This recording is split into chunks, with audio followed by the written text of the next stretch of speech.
பேத்தியை கொண்டு சம்மந்தி வீட்டில் விட்டுட்டு அங்கேருந்து எங்களோட சொந்த ஊருக்கு போனோம். அங்கே எங்கள் சொந்தக்காரங்க வீட்டில் இளநீ பறித்து அங்கேயே ஃப்ரெஷ்ஷாக குடித்தோம். ரொம்ப டேஸ்ட்டாக இருந்தது. அதோட வீட்டுக்கு ஒரு 10 இளநீ எடுத்துக்கிட்டோம். இந்த பம்பளி மாஸ் வந்து அங்கே காய்ச்சிருந்தது. அதுலேயுமே ஒரு 3 பம்பளி மாஸ் நானே பறிச்சுக்கிட்டேன்.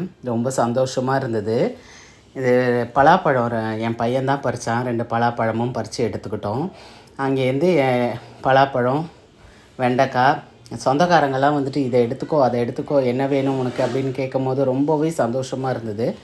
அங்கே இதெல்லாம் எடுத்துக்கிட்டோம்.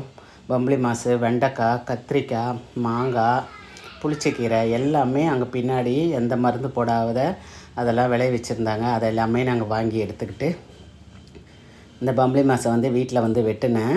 நல்லா பயங்கர பிங்க் கலராக இருந்தது. அதனோட சொலையெல்லாம் பாருங்கள், ஒன்று ஒன்று எவ்வளோ பெருசாக இருக்குது. அதையுமே நல்ல டேஸ்ட்டாக இருந்தது.